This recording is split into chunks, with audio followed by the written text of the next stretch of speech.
എടാ മിറ്റു, ഇതെന്താ മരുമകൾ ഇതുവരെ എഴുന്നേറ്റില്ലേ? നിങ്ങൾ രണ്ടുപേരും ഭക്ഷണം കഴിച്ചോ ഇല്ലയോ? ഇപ്പോൾ ചിങ്കിയെ ഉണർത്താൻ പല കുരുവികളും കൂടി എല്ലാവരുടെയും ഒച്ച കേട്ട് ചിങ്കി എഴുന്നേറ്റിരുന്നു. എന്താ പട്ടിയത്? എന്തിനാ രാവിലെ തന്നെ ചെവിയത്ത് വന്ന് കരയുന്നത്? ചിങ്കി, നീ ഇപ്പോൾ ഭർത്താവിന്റെ വീട്ടിലാണ്. നീ രാവിലെ നേരത്തെ എഴുന്നേറ്റ് നിന്റെ കടമകൾ ചെയ്യണം. അമ്മായിയമ്മേ, എനിക്ക് നല്ലൊരു പ്രാതൽ എടുത്തു തരൂ. ചായ കുടിക്കാതെ എൻ്റെ ഉറക്കം മാറില്ല.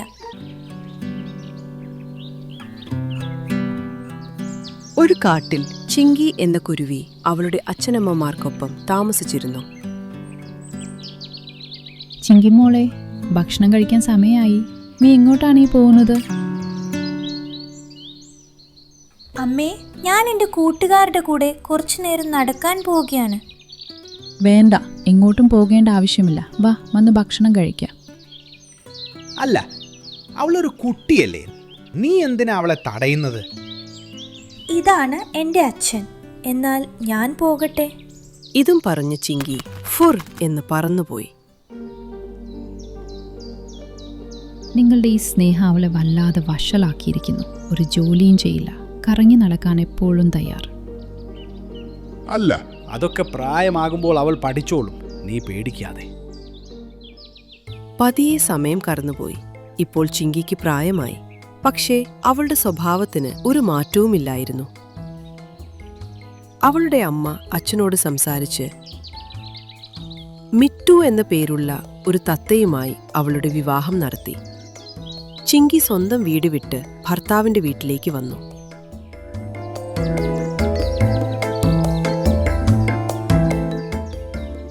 ചിങ്കി, ഇതാണ് നമ്മുടെ വീട്. ഇനി ഇതിനെ സ്വർഗമാക്കേണ്ടത് നീയാണ്. അല്ല ഭർത്താവേ, ഞാൻ എങ്ങനെയാണ് വീടിനെ സ്വർഗമാക്കുന്നത്? നിങ്ങളും എന്തൊക്കെയാണ് ഈ പറയുന്നത്? നീ വളരെ പാവമാണ് ചിങ്കി. സാരമില്ല, പതുക്കെ എല്ലാം പഠിച്ചോളൂ. പിറ്റേന്ന് രാവിലെ കോഴിയുടെ കൂവൽ കാട്ടിൽ മുഴങ്ങി. അപ്പോൾ മിറ്റു ഉറക്കമുണർന്നു. നല്ല ഉറക്കം കിട്ടി. അമ്മേ, എനിക്ക് പ്രാതൽ കൊണ്ടുവരൂ. അയ്യോ, ഇതെന്താ? എൻ്റെ കല്യാണം കഴിഞ്ഞല്ലോ. ഇനി ഭക്ഷണം അമ്മയല്ല ഭാര്യയല്ലേ കൊണ്ടുവരേണ്ടത്. ഇതും പറഞ്ഞ് അവളുടെ അച്ഛനമ്മമാർ കാട്ടിലേക്ക് പോയി. നോക്കുമ്പോൾ ചിങ്കി ഇപ്പോഴും സുഖമായി ഉറങ്ങുകയായിരുന്നു. എടി ചിങ്കി, ചിങ്കി എഴുന്നേൽക്കൂ. നേരം വെളുത്തു, നമുക്ക് ഭക്ഷണം കഴിക്കണ്ടേ? ഇത് കേട്ട് ചിങ്കി കണ്ണു തുറക്കാതെ കോട്ടുവായ ഇട്ടുകൊണ്ട് പറഞ്ഞു, മമ്മി, ഇന്നെന്നെ എന്തിനാ ഇത്ര നേരത്തെ വിളിച്ചുണർത്തുന്നത്? ഭക്ഷണം തയ്യാറാകുമ്പോൾ വിളിച്ചാലും മതി. എടി, ഞാൻ മമ്മിയല്ല, നിന്റെ ഭർത്താവാണ്. മിറ്റു അവളെ ഉണർത്താൻ ഒരുപാട് ശ്രമിച്ചു. പക്ഷെ അവൾ അങ്ങോട്ടും ഇങ്ങോട്ടും തിരിഞ്ഞു കിടന്നു. കുറച്ചു കഴിഞ്ഞ് മിറ്റുവിന്റെ അമ്മ അവിടെ വന്നു. എടാ മിറ്റു, ഇതെന്താ മരുമകൾ ഇതുവരെ എഴുന്നേറ്റില്ലേ? നിങ്ങൾ രണ്ടുപേരും ഭക്ഷണം കഴിച്ചോ ഇല്ലയോ? ഇല്ല അമ്മേ, ചിങ്കി ഇതുവരെ എഴുന്നേറ്റിട്ടില്ല. ഇപ്പോൾ ചിങ്കിയെ ഉണർത്താൻ പല കുരുവികളും കൂടി എല്ലാവരുടെയും ഒച്ച കേട്ട് ചിങ്കി എഴുന്നേറ്റിരുന്നു. എന്താ പട്ടിയത്? എന്തിനാ രാവിലെ തന്നെ ചെവിയത്ത് വന്ന് കരയുന്നത്? ചിങ്കി, നീ ഇപ്പോൾ ഭർത്താവിന്റെ വീട്ടിലാണ്. നീ രാവിലെ നേരത്തെ എഴുന്നേറ്റ് നിന്റെ കടമകൾ ചെയ്യണം. അമ്മായിയമ്മേ, എനിക്ക് നല്ലൊരു പ്രാതൽ എടുത്തു തരൂ. ചായ കുടിക്കാതെ എൻ്റെ ഉറക്കം മാറില്ല. എന്റെ ദൈവമേ, ഇവർ തിരിച്ചിങ്ങോട്ട് നമ്മളോട് ഭക്ഷണം ചോദിക്കുന്നോ? ചിങ്കിയുടെ കല്യാണം കഴിഞ്ഞിരുന്നു. ഇപ്പോൾ അവളുടെ ദുശ്ശീലങ്ങൾ മിറ്റുവിനെ ബുദ്ധിമുട്ടിക്കാൻ തുടങ്ങി. മിട്ടു, ഞാനൊന്ന് കറങ്ങിയിട്ട് വരാം. ചിങ്കി, ഉച്ചയാകാറായി. ഇപ്പോൾ നമ്മൾ എങ്ങോട്ടും പോകുന്നത് ശരിയല്ല. നിങ്ങൾക്ക് വരണ്ടെങ്കിൽ അവിടെ ഇരുന്നോളൂ. എന്നെ പോകാൻ സമ്മതിക്ക്. ചിങ്കി, പറ്റില്ല എന്ന് പറഞ്ഞാൽ പറ്റില്ല. കുറച്ചുനേരം ചിങ്കി പിറുപിറുത്തുകൊണ്ടിരുന്നു. കുറച്ചു കഴിഞ്ഞ് അവളുടെ 2 സുഹൃത്തുക്കൾ കാലു, കാക്കയും കുയിലും അവിടെ എത്തി. ചിങ്കി, നീ ഇവിടെ ഇരിക്കുകയാണോ?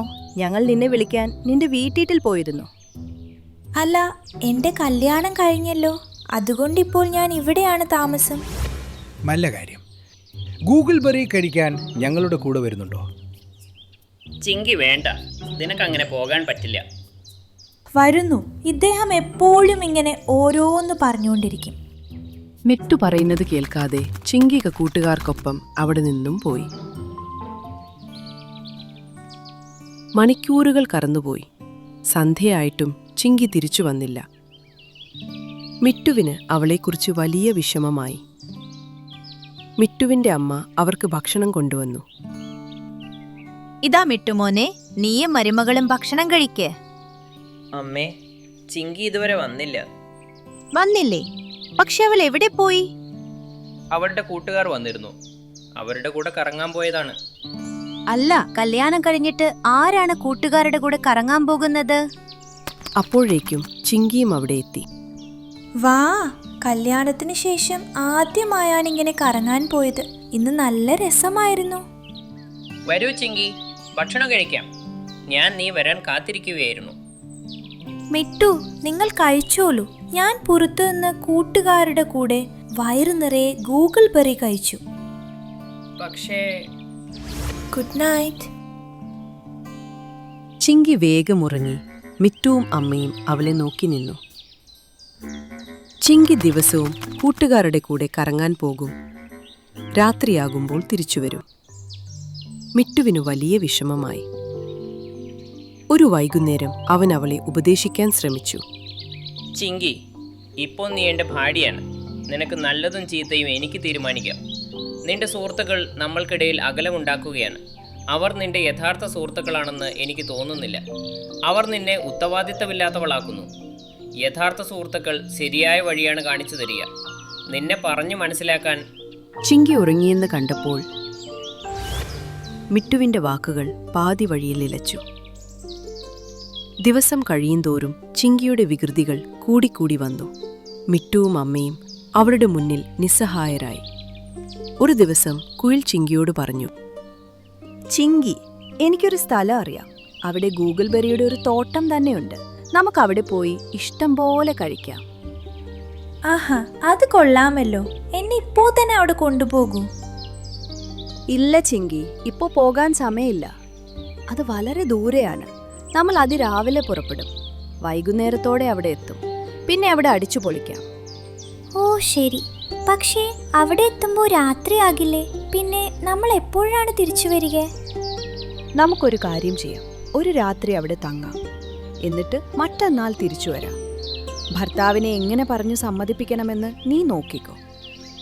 അദ്ദേഹത്തോട് എന്തു പറയാൻ? ഞാനൊരു രാത്രി മാറി നിൽക്കാൻ പോകുന്നു എന്ന് പറയുകയൊന്നുമില്ല. നാളെ രാവിലെ അദ്ദേഹം എഴുന്നേൽക്കുന്നതിന് മുൻപേ ഞാൻ ഇറങ്ങും. ശരി, എന്നാൽ ഞങ്ങൾ ആൽമരത്തിൽ നിന്നെ കാത്തിരിക്കാം. ശരി. ചിങ്കി വീട്ടിലെത്തിയപ്പോൾ മിട്ടു ഇന്നും ഭക്ഷണം കഴിക്കാതെ കാത്തിരിക്കുകയായിരുന്നു. നീ എത്തിയോ ചിങ്കി? എൻ്റെ കൂടെ ഭക്ഷണം കഴിക്കാൻ പറ്റുമോ? അതോ ഇന്നും ഗൂഗിൾ ബെറി കഴിച്ചാണോ വന്നത്? സത്യം പറഞ്ഞാൽ കഴിച്ചിട്ടാണ് വന്നത്. പക്ഷേ ഇന്ന് നിങ്ങളുടെ കൂടെ നിങ്ങളുടെ ഇഷ്ടഭക്ഷണം കഴിക്കാൻ എനിക്ക് ആഗ്രഹമുണ്ട്. ചിങ്കി മിട്ടുവിനൊപ്പം ഭക്ഷണം കഴിച്ചു. മിട്ടുവിന് അത് വളരെ സന്തോഷമായി. ചിങ്കി, നീ എവിടെയൊക്കെയാണ് കറങ്ങാൻ പോകുന്നത്? ഒന്ന് പറയൂ. അത് ഞങ്ങൾ ആദ്യം കരിമലയിൽ പോകും.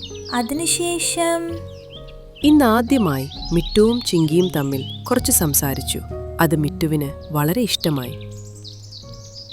പിറ്റേന്ന് കോഴി കൂവുന്നതിനു മുൻപേ ചിങ്കി ഉണർന്നു. അവൾ മിട്ടുവിനെ ഒന്ന് നോക്കി. ഞാനിത് ഇദ്ദേഹത്തോട് പറയണോ വേണ്ടയോ? ഇപ്പുറത്ത് കുയിലും കാക്കയും അവളെ കാത്തിരിക്കുകയായിരുന്നു. അല്ല, ഈ ചിങ്കി വരുമോ ഇല്ലയോ? അല്ല, അവൾക്ക് കറങ്ങാനും ഗൂഗിൾ ബെറി കഴിക്കാനും നമ്മൾ അത്രയ്ക്ക് കൊതി കൊടുത്തിട്ടുണ്ട്. പിന്നെ അവൾക്ക് എങ്ങനെ വരാതിരിക്കാൻ കഴിയും? തീർച്ചയായും വരും. അപ്പോഴേക്കും ചിങ്കി അവിടെ എത്തി. ക്ഷമിക്കണം കൂട്ടുകാരെ, കുറച്ച് വൈകിപ്പോയി. സാരമില്ല, വാ നമുക്ക് പോകാം. ഹാ ഹാ, വാ പോവാം. എനിക്കും ഗൂഗിൾ ബെറി തോട്ടത്തിൽ പോകാൻ ധൃതിയായി. ഇത് കേട്ട് കുയിലും കാക്കയും പരസ്പരം നോക്കി ദുരൂഹമായി ചിരിച്ചു. എന്നിട്ട് പറന്നു. ചിങ്കി അവർക്ക് നടുവിലായാണ് പറന്നത്. 2 മണിക്കൂർ പറന്ന ശേഷം അവരൊരിടത്തെത്തി. ചിങ്കി വാ, നമുക്കിവിടെ കുറച്ചു നേരം വിശ്രമിക്കാം. എടി എനിക്ക് പോകണം. എനിക്ക് ക്ഷമ നശിക്കുന്നു. എടി ചിങ്കി വാ, നമുക്ക് കുറച്ചു നേരം വിശ്രമിച്ചിട്ട് പോവാം. കാക്കയും കുയിലും നിലത്തിറങ്ങിയപ്പോൾ ചിങ്കിയും കൂടെ ഇറങ്ങി.